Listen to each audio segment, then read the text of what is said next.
ലോക്സഭാ നിയമസഭാ തെരഞ്ഞെടുപ്പിൽ വോട്ടർ പട്ടികയിൽ കൃത്രിമത്വം കാണിച്ചെന്ന കോൺഗ്രസ് നേതാവ് രാഹുൽ ഗാന്ധിയുടെ ഗുരുതര ആരോപണത്തെ അസംബന്ധ വിശകലനമെന്ന് വിളിച്ച് തെരഞ്ഞെടുപ്പ് കമ്മീഷൻ.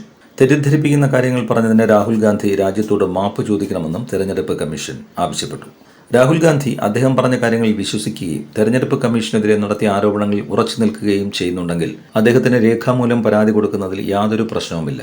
എന്നാൽ അത്തരത്തിൽ പരാതി കൊടുത്തില്ലെങ്കിൽ ആരോപണങ്ങളിൽ രാഹുൽ ഗാന്ധി വിശ്വസിക്കുന്നില്ലെന്നാണ് അർത്ഥം. ഈ വിഷയത്തിൽ അദ്ദേഹം രാജ്യത്തോട് മാപ്പ് പറയണം, തെരഞ്ഞെടുപ്പ് കമ്മീഷൻ പ്രതികരിച്ചു. അതേസമയം വിജയിക്കാമായിരുന്ന പല തെരഞ്ഞെടുപ്പുകളും പരാജയപ്പെട്ടതോടെയാണ് താൻ അന്വേഷണം തുടങ്ങിയതെന്ന് രാഹുൽ ഗാന്ധി ഇന്ന് പുറത്തുവിട്ട വീഡിയോയിൽ പറഞ്ഞു. ഒരു മണ്ഡലം പഠിക്കാൻ തന്നെ 6 മാസമെടുത്തു.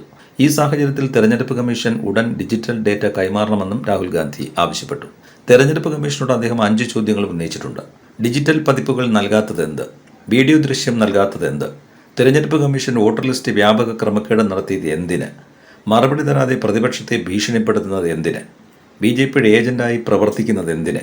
എന്നിങ്ങനെയുള്ള ചോദ്യങ്ങളാണ് രാഹുൽ ഗാന്ധി ചോദിച്ചിരിക്കുന്നത്.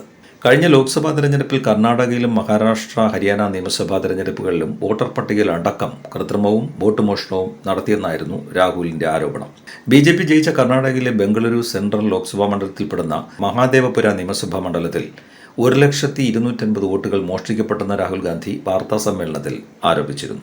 കഴിഞ്ഞ ലോക്സഭാ തെരഞ്ഞെടുപ്പിൽ ആഭ്യന്തര സർവേയിൽ കോൺഗ്രസ് ജയിക്കുമെന്ന് കണ്ടെത്തിയ മണ്ഡലങ്ങളിൽ ഒന്നായിരുന്നു ബംഗളൂരു സെൻട്രൽ. എന്നാൽ 32,707 വോട്ടിന് BJP ജയിച്ചു. മഹാദേവപുര അസംബ്ലി മണ്ഡലത്തിൽ BJPക്ക് 1,14,046 വോട്ടിന്റെ ലീഡാണ് ലഭിച്ചത്. 1,250,000 വോട്ടുകൾ മോഷ്ടിക്കപ്പെട്ടെന്ന് കണ്ടെത്തിയതായി രാഹുൽ അവകാശപ്പെട്ടു. മഹാരാഷ്ട്ര, ഹരിയാന അസംബ്ലി തെരഞ്ഞെടുപ്പുകളിൽ ഇന്ത്യ സഖ്യം തോറ്റത് വോട്ടർ പട്ടികയിലെ ക്രമക്കേട് കാരണമാണെന്നും അദ്ദേഹം ആരോപിച്ചു.